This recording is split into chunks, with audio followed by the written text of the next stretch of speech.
So I want to welcome everybody to the resumption of ATSU's Lunch and Learn programs. We've run these fairly consistently right up till we got to last year, March of last year, and then everything in everybody's world changed a lot, and we're starting to get back to what we think of as normal, and it's starting the Lunch and Learns is part of that.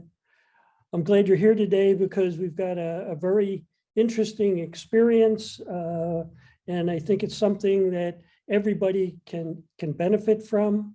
We've got a couple of guests from Osmosis, and if you're not familiar with Osmosis, I can tell you that our students are very familiar with Osmosis. We tracked and looked at how ATSU students look and use Osmosis, and we're pretty aware of the fact that the PA program uses Osmosis, the dental program uses Osmosis, but we want to be sure that everybody at ATSU understands what Osmosis is and how our students can benefit from Osmosis. Osmosis, if you don't know about Osmosis, it has been around for about 7 years. We were just debating how long it's been. It's about 7 years. And I think Catherine, who you're going to hear from in a minute, will tell you a little bit more about how and why Osmosis was started. But it's a pretty interesting story, and it's very relevant to us. Osmosis in 7 years has grown to be a pretty formidable part of health professions education. And we were very excited last week when they achieved its 2 millionth YouTube subscriber. So Osmosis does have a YouTube channel. They have 2 million subscribers. That's not exactly, Ariana Grande, but it's still a lot of subscribers. You also might have seen people from Osmosis on CNN. Rishi Desai, who is the medical director for Osmosis, was one of the experts that CNN used when they talked about COVID, and he was on CNN several times. So they're very widely recognized. There are a lot of health profession schools, medical schools that have formed partnerships with Osmosis, and I think it's important that we get to know more about it. I think we'll have an announcement once we finish the presentations. We've got a couple of guests here from Osmosis. Andy Mendelson there is one of our institutional reps. He's not going to say a lot today, but he's there. Catherine Johnson is the Senior Director of Institutional Engagement. And we'll hear from Catherine, and Mary Ellen Couture is also online. If you have questions, we've got a chat client that's there. We've actually muted your microphones at this point.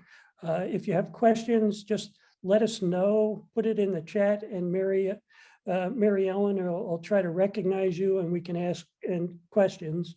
We will have time for questions and answers at the end. But having said that, what we're going to see and hear about today is Osmosis in general. The examples are probably drawn a lot from the medical environment, the osteopathic medical environment, but I think they're broadly applicable.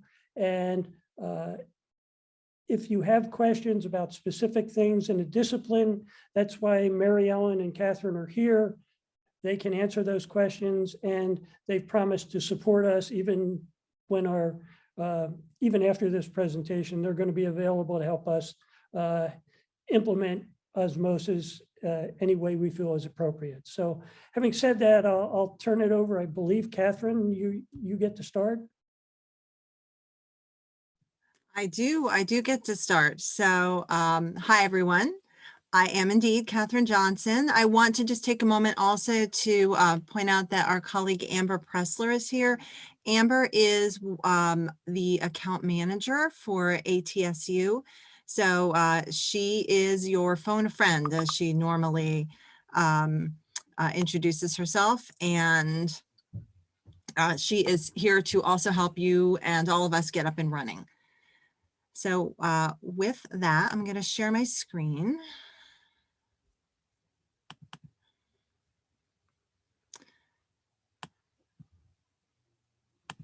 And you should be seeing weaving osmosis into teaching and learning at AT Still. So as Ted mentioned, we did share in the beginning a preview video for today's lunch and learn session. I hope that if you have had a chance to look at it, it was really helpful.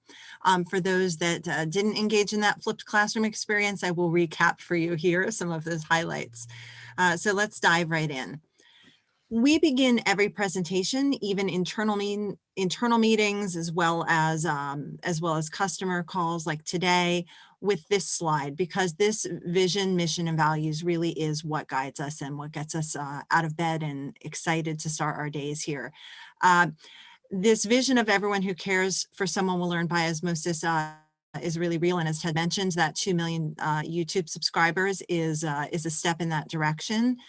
And this mission here of empowering clinicians and caregivers with the best learning experience possible comes from our origin story. So our two co-founders, Shiv Gaglani and Ryan Haynes, who is a neuroscientist, realized during their time at Hopkins as med students that they were forgetting things almost as quickly as they could learn them, and that there had to be a better way to study. And from that, Osmosis was born at that point largely as a collaborative content development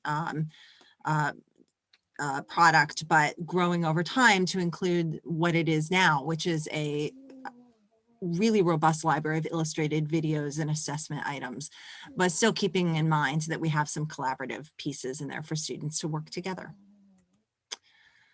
So a 30,000-foot overview of what is osmosis, and then we'll move into talking about how partner programs use osmosis and using osmosis within curricula.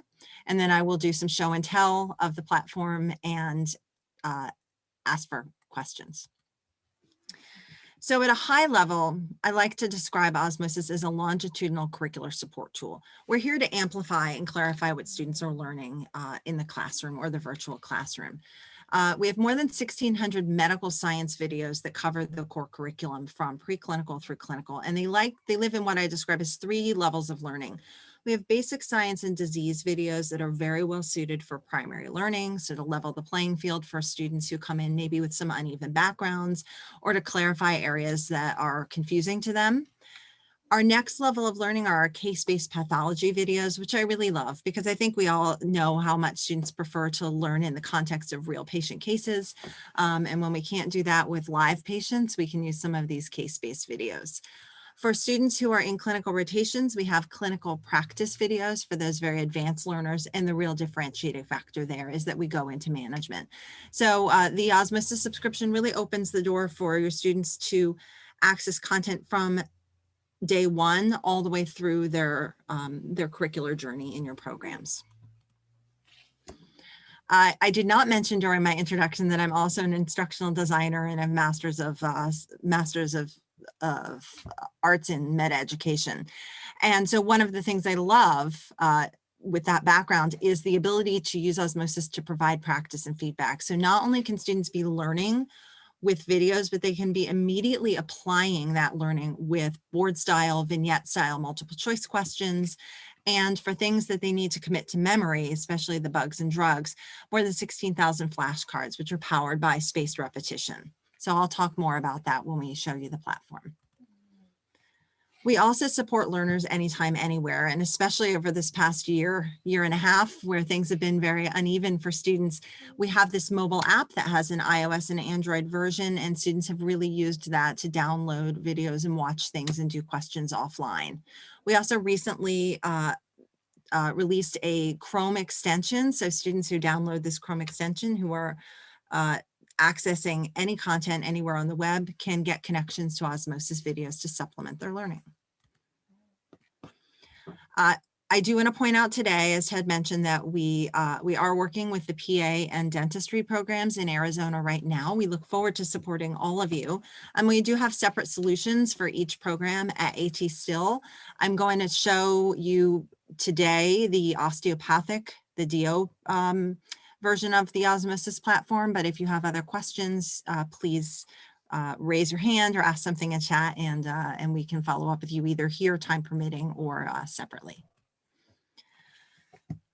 Apropos to osteopathic content, I want to also let you know that some new OMM content is launching in fall 2021. So this is de novo content that we've developed, focusing specifically on manipulative medicine.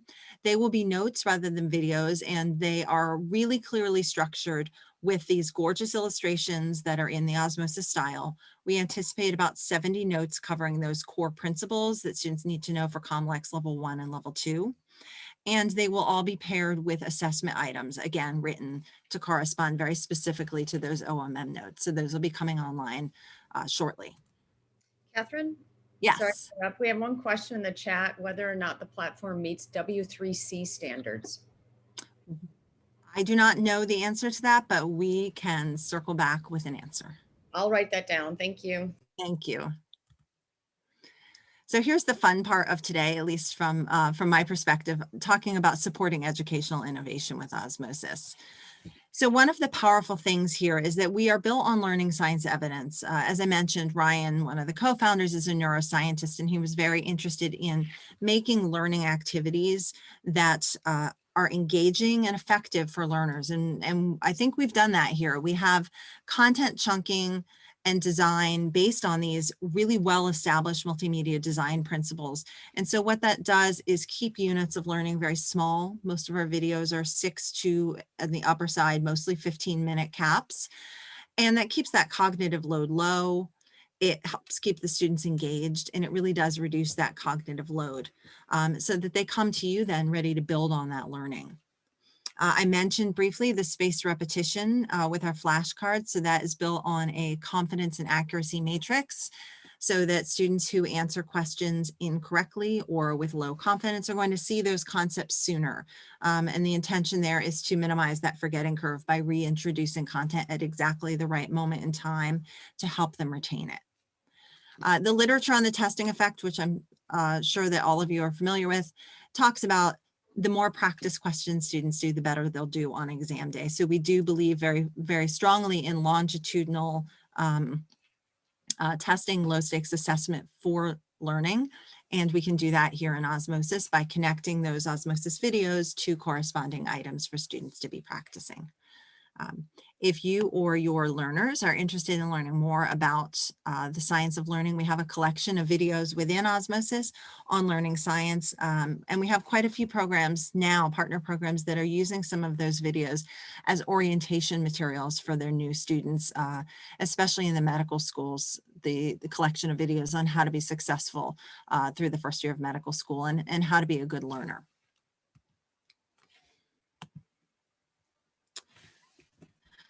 If you watched our teaser video, you've probably seen this slide, but I want to show it again because I think it really speaks to how we can keep learners engaged, right? Especially when they get into dedicated board prep time. Our videos have an 83.6 average video completion rate. When you consider that the last 30 seconds of every Osmosis video has some credits that are rolling, this is really much closer to 100% video completion rate, and that's pretty incredible. And in looking at all of our data from all users, we know that once students have watched 5 videos, the likelihood that they'll go on to watch a 6 is 90%. So we keep learners engaged and we keep them coming back. So I think that's very powerful when we want to have students engage with the curriculum. And we know that students like it. Here's 2 short survey results, one from a dental school, University of the Pacific School of Dentistry, where 86% of students agreed that Osmosis was helpful for their learning and that they perceived it as valuable or highly valuable. And then at Miami Miller School of Medicine, we ran a two-semester cardiovascular system pilot, where 80% of the students agreed or strongly agreed that by watching those Osmosis videos prior to coming to classroom sessions, they were able to more deeply reflect and begin to apply that content during classroom sessions and really build on that learning. As Ted mentioned, we are here to support our faculty partners. We work directly with you to do some curricular alignment. So 1,600 videos is a lot of videos to go through, but if you have learning objectives and a specific idea of how you want to use Osmosis with your course or your class even, please feel free to share that with us. And what we'll do is give you a head start by suggesting some corresponding videos that line up with those learning objectives to make that job of curating content easier and faster for you.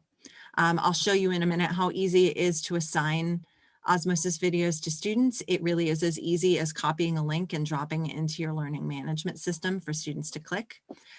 And the analytics dashboards are a place where we've done a lot of improvement this year, and it continues to get more powerful in terms of providing very actionable insights so that you can identify students who might be at risk.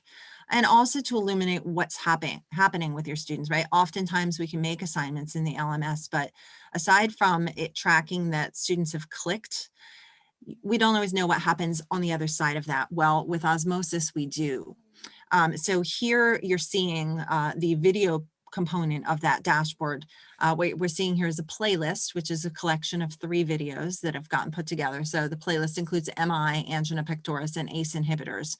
And what we can see here is that the video on MI had 97 students of 102 in this cohort who completed the views. And we'll illuminate this for you as well with your cohorts. There'll be student names as opposed to student numbers here because we're looking at some anonymized data. But what we'll illuminate here is when did the student watch this video? How many times did the student watch this video? And beyond that, for the corresponding assessment items, we are now also illuminating the student confidence and accuracy. So we can see here at a cohort level at the top, whether the students are engaging with these assessment items and how they're performing. So as we're looking at students and doing a check on who might be struggling, we can see student 20 here is doing really well, right? 2 of 3 items answered correctly and with high confidence.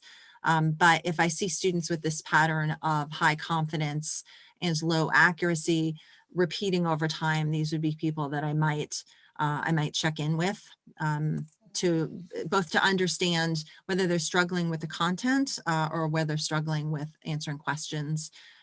And it's another source of data for you as you're looking at how your group of students is performing.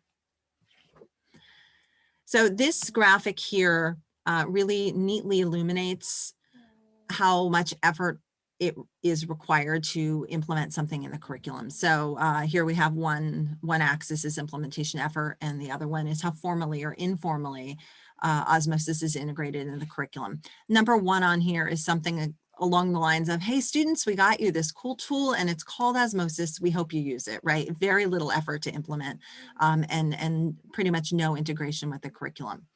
At the other end of the spectrum is number 6, which is the fully flipped curriculum or fully flipped classroom. That certainly does take more effort to implement, and it's very formally integrated with the curriculum.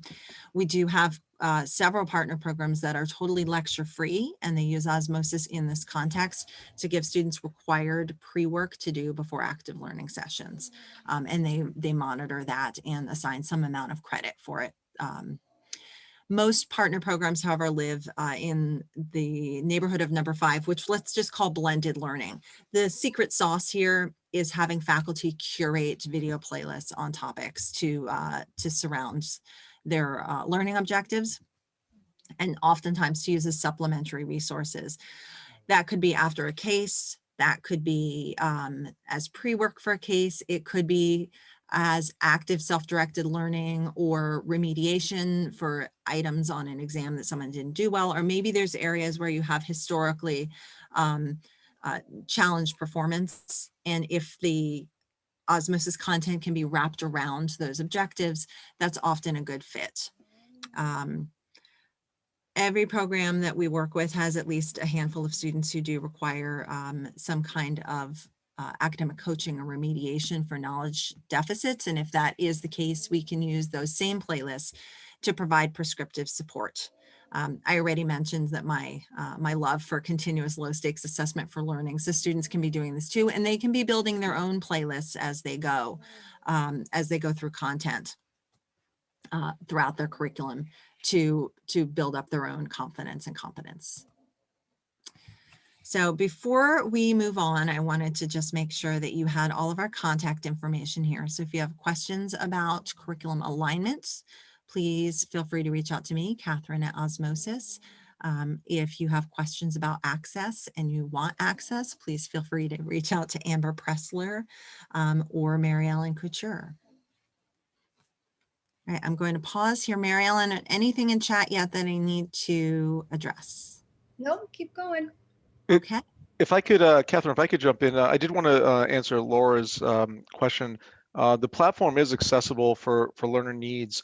We are working towards, and we have met compliance with a lot of WCAG 2.1 compliance. We can also provide, happy to provide you with a VPAT as well, the voluntary product accessibility template, which we can provide to you as well. To go through all of the accessibility on the platform. So just wanted to respond to that question that you had asked earlier, so appreciate the question. Thank you, Andy. All right.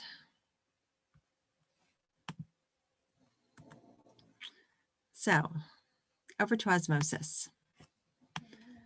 So everyone, whether they're a student or a faculty member, when they log into Osmosis, will see this page. It'll say welcome back with the learner or faculty member's name. So here I am, Virginia Apgar. A couple things just to connect this to the slide deck. There are a couple different ways to access that content that I mentioned. One is view all topics, which is our library. So you'll see that the library is organized to follow the student journey from left to right. So we have foundational sciences and organ systems, which cover all the bread and butter consensus curriculum content for those first 2 years of medical school or the didactic year in PA and dental programs. And what you'll see here is that it's organized by discipline. So all of the anatomy is ganged together here, or all of the genetics or pharmacology. And then within the organ systems menu, you'll find, I'll click into cardiovascular just by way of example here. What you'll see is that we have anatomy, embryology, histology, and then the 3 Ps, pharm, path, and phys, all here on this page. So if as a faculty member you are teaching in a systems-based course, you should be able to find almost everything you're looking for by browsing through here in a systems-based course or going through the foundational sciences column. The Comlex USA level 1 section here is for students who are studying for the boards. Again, there's a lot of overlap of content across these 3 columns, but the Comlex column is whittled down to help students focus on the stuff that is highest yield for the boards or most challenging. As your students move through to clerkships, we have clerkship content available as well here. You see it's broken out by core rotation. And this is where those clinical reasoning videos live, as well as some of our case-based review videos. Again, when it comes to level 2 prep, we have additional videos here, again, focused on the core concepts that are likely to be tested on level 2. We also have a very powerful search tool. So I love that it autofills as I'm typing. So I'm typing here in myocardial and you see it is beginning to auto suggest. So if you're not sure what you're looking for, this is a great place to start. I usually put in a keyword like myocardial infarction. And here we see that my search term, if your search term shows up in a video title, that'll be at the top. And then below it, what you're seeing are places where the search term myocardial infarct is part of the transcript. So you can see not only the direct, but the adjacent videos that relate to that topic. I'm going to click into the video on myocardial infarction and just talk you through what's on these pages. This is what we call a learn page. We're here because we're going to learn about myocardial infarction. A few things to point out. There's multiple pathways to get to a video. So I remember I said that we could navigate to things through foundational sciences. So here's the pathology, or through the cardiovascular organ system level. Those breadcrumbs are always here at the top. If there is a video, it will show up directly below. For those OMM notes that I was telling you about, the notes will also show up right here at the top in place of the video. The videos themselves, the video length is at the bottom. This one's 12 minutes and 40 seconds long. And when we click it, you'll see we have the usual video playing features, fast forward and reverse, the total time. And your students will often watch these videos at 2 or 2.5x.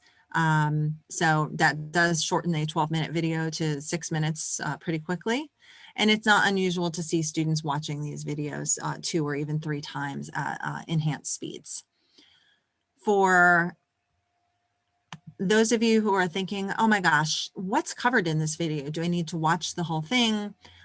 While I encourage everyone to watch videos before assigning them, if you're looking for a quick way to suss out what's going to be covered in a video, there's a transcript for every video to the right. I often open those up and scroll through to just eyeball what's going to be covered. Does it cover what I expected it's going to? And for your learners, I'm increasingly recommending that students have the transcript open even while they're watching a video. So maybe if I'm watching this video and it gets to the place where we're talking about the tunica intima and I go, oh my gosh, I don't even remember what that is. I can pause my video. I can click that link. It'll open up another video on this topic. So here we're going through the cardiovascular system anatomy. I can watch this video, close it, and come right back to where I left off on that learning. We do also have high yield notes here for your med students who are also using first aid. This is our answer to first aid. It's some really nice ebook style supplementary content that includes some original illustrations, some mnemonics, and it is a nice way to supplement their study and to keep them focused on what is most essential as a takeaway from videos or for those topics. Those assessment items I mentioned live here on the right. So any page that has assessment items, they live below, below the transcript. And you'll see here we have flashcards, which I'll show you in a minute. Step 1 or level 1 questions, step 1 or level 2 questions. And for all of you who are faculty members today, we also have CME credits available. So if you, it'll have a little start button, and if you press that when you watch the video, it will automatically queue up for you your quarter CME credit per video for you to redeem later. They are category 1 CME. So if you have questions about that, we can send you some information. Let me show you what these level 1 items look like. So I mentioned all of the items are vignette based. And indeed they are. Many of them do have extra illustrations or ECGs. This one is most likely cause, right? So that's what we're going to likely see with these level 1 and step 1 questions. The level 2 questions are going to be more focused on first step in management. The important thing to know here is that unlike true board prep, like dedicated board prep question tools like the UWorlds of the world, what we're actually asking students to do here is to think through things and rate their confidence as low, medium, or high. This is important because this is what then feeds that confidence and accuracy algorithm that you saw in that dashboard preview. So likely cause of hypertension, we're going to call it nitroglycerin. I'm going to say my confidence is high. I do so love being right, and 62% of other learners also got this answer correct. For students who got answers incorrect, we do provide explanations for every distractor. So there's nothing worse than a student at 2 in the morning who thought it was B to find out that it wasn't and not understand why. So we're very sensitive to that. There are also major takeaways and explanations for all the correct answers. And again, anything that's blue here is a hyperlink, so students can say, oh my gosh, I don't remember what about the inferior wall MI, and they can go back and they can click and watch that video. All right, that was a lot, and I know I'm going through pretty quickly here. So let me exit out of the quizzes and back to that Learn page and just show you how simple it is to assign things and talk for a minute about building playlists. Playlist is that thing that opens up the door to analytics. So the playlists are what power those algorithms. And so to add an item to a playlist, you simply press add to playlist. You can see I have this video already on a playlist called Catherine, one called Demo MI, but you could create a new one on your own. So we'll call this Ted's playlist. You give it a name, you press enter, ta-da, it's just that easy. It's been added to the playlist. You can then continue to add additional items to a playlist through the platform anytime you see this add to playlist button. And this exists for every video, and it will also exist for those OMM notes when those are released this fall. If you wanted to share just this one video, and oftentimes we do have schools that want to use just single videos, you press the share button and you copy the link. Again, it copies it to your clipboard and you can go right into your learning management system and drop that link in, and your students will have a seamless transition. They'll click that link. It'll direct them right to this page, this Learn page in Osmosis. And if they're not logged in, it will cue them to log in. You can access all your playlists from this hamburger menu on the left. So let me do that again. It was very quick. The hamburger menu is the 3 lines at the top left of the screen, and all the playlists are here. The analytics are also here. So let me start on the playlist page, and then I'll move to the analytics, which I think is pretty fun. So all this playlists that I created, and there are a few here, show up on the left under My Playlist. So My Playlist is anything you create. My followed playlists are ones that someone else has created and followed. So if you, for example, built something and wanted to share it with your students, and they click the link for this playlist on pediatric respiratory, this is the page they would land on. They or you can press follow, and then it saves it. As soon as you have it saved to followed playlists, that will give your students and you analytics related to that playlist. One last thing here.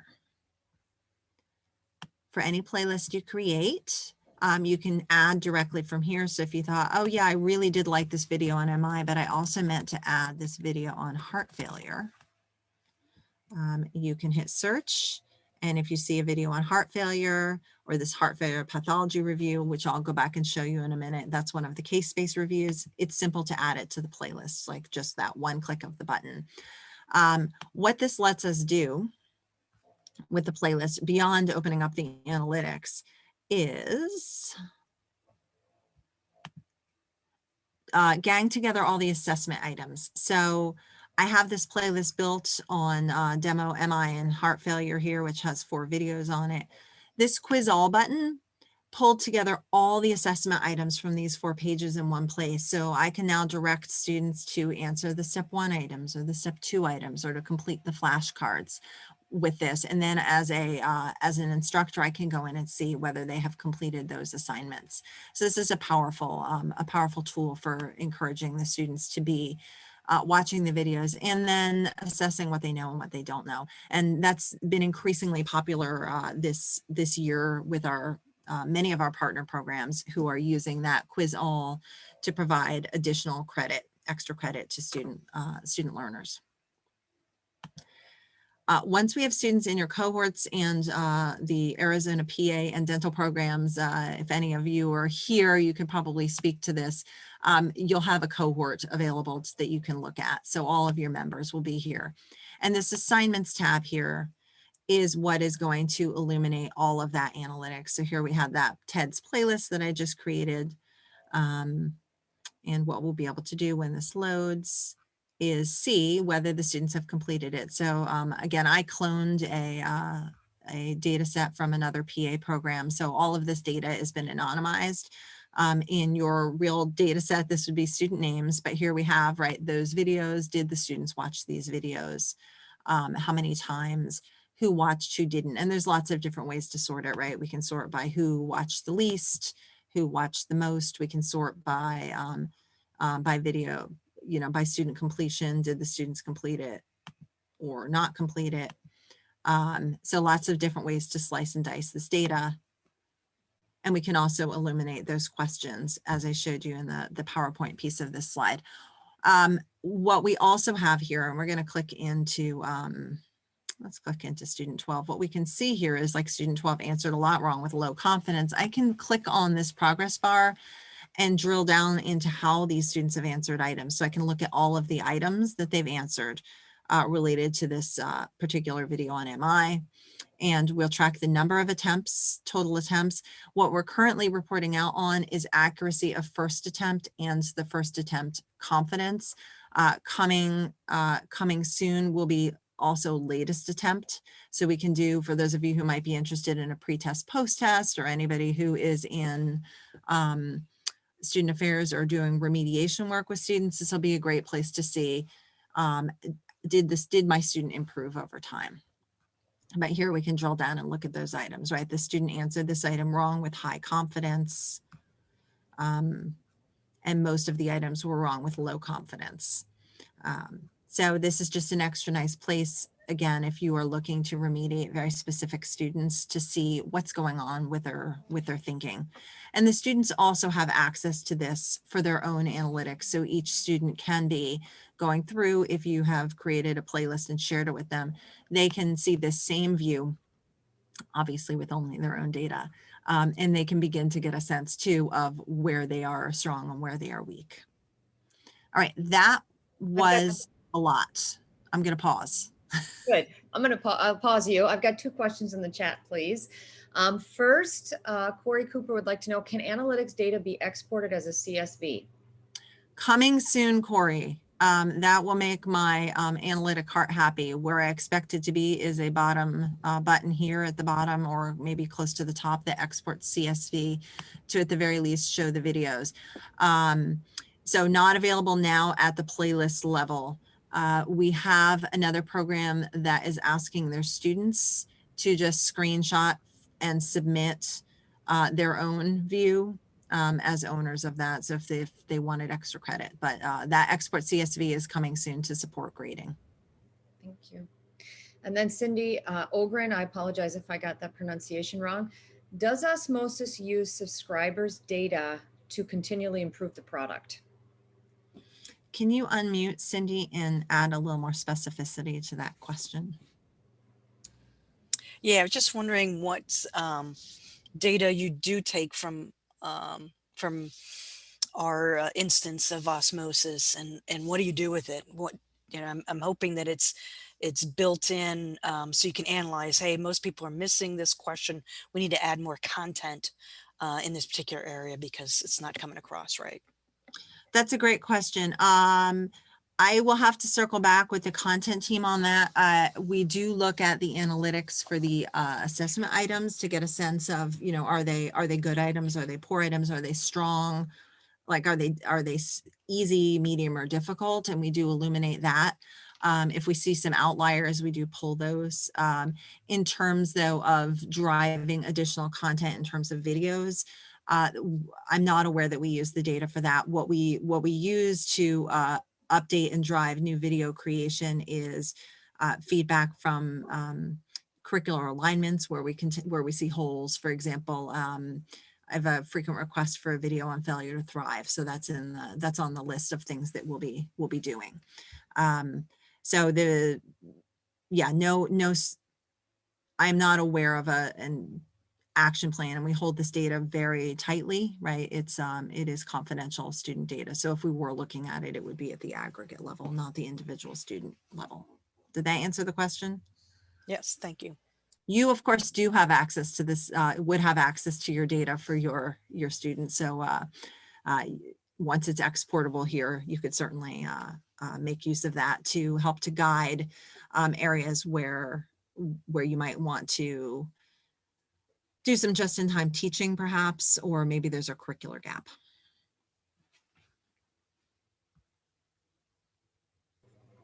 Any other questions so far?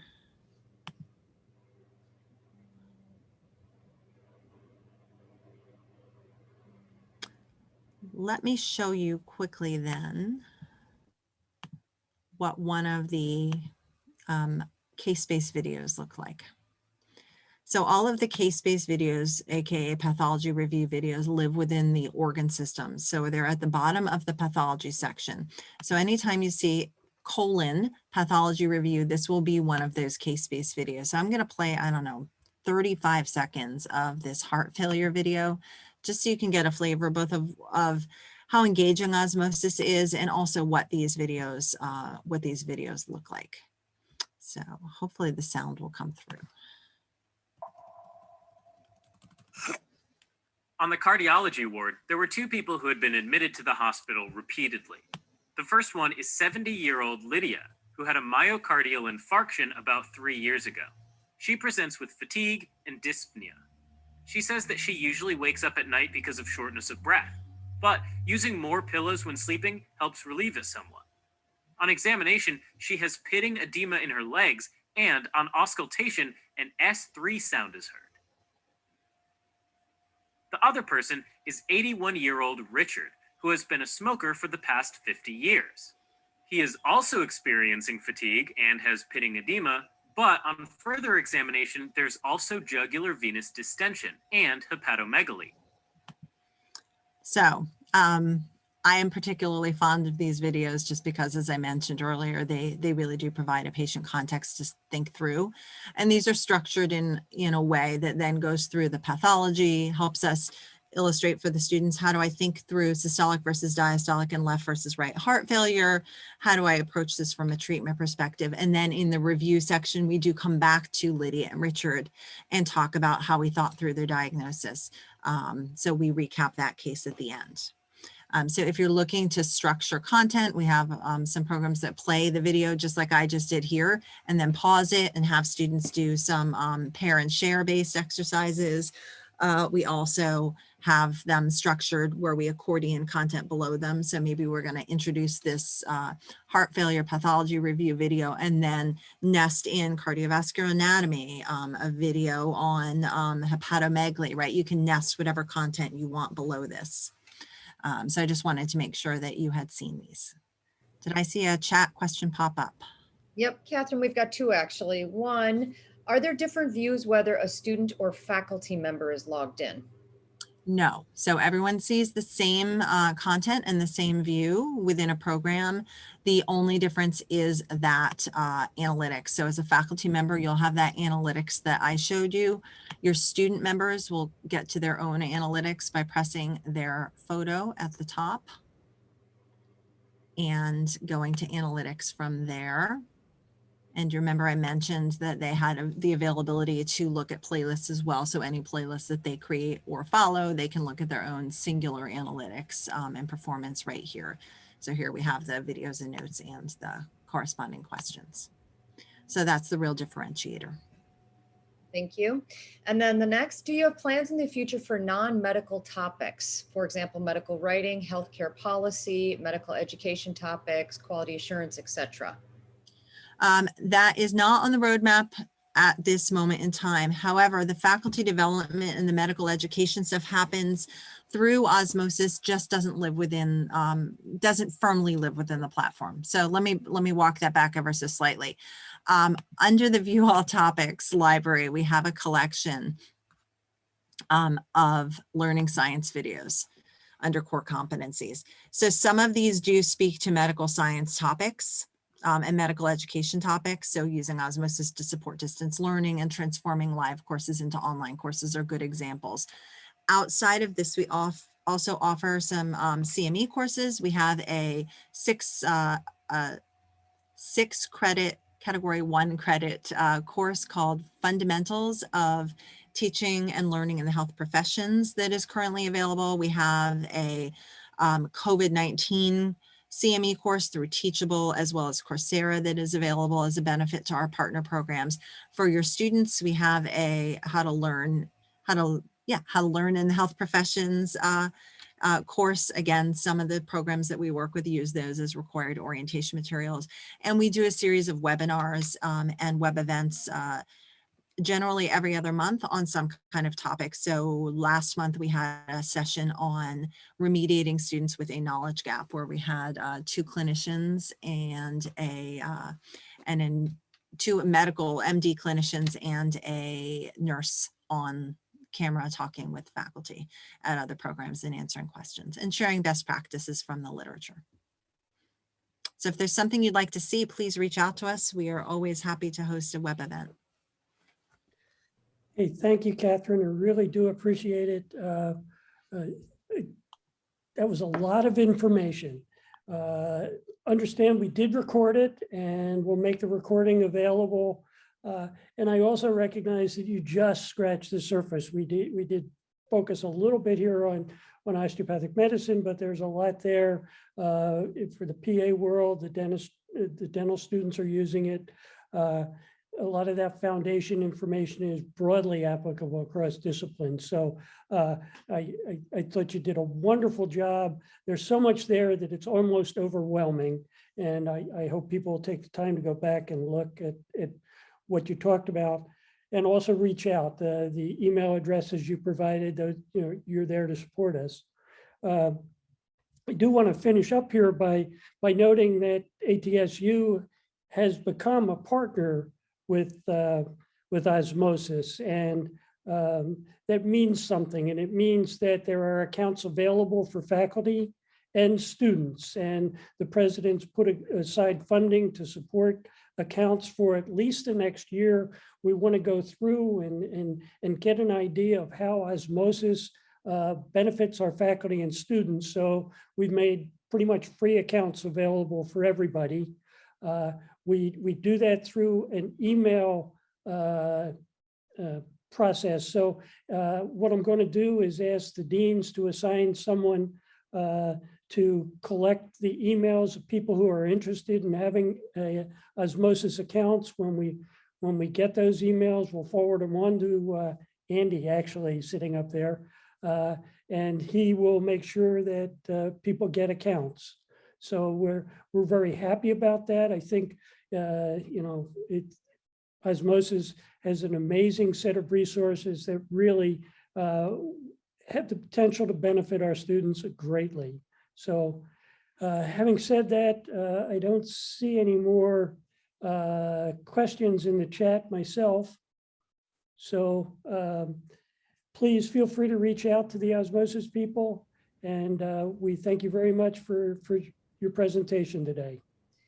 Ted, could I add just one piece? This is Mary Ellen, sorry. For anyone that reaches out, it would be very helpful for Amber and I to know which discipline you're in, whether it be PA, DO, dental, etc., and which campus you're from. So if you don't mind just including that in your outreach email, that will give us the best tools in order to be able to respond to you. Thank you. And I need to apologize to Amber when I was introducing the Osmosis people. I just missed you, Amber. I'm very sorry. I forgive you, Ted. Absolutely. Thank you. Thanks everybody for being here, and please take the time to relook at the video or take a look at the Osmosis site. So have a great afternoon. Thank you.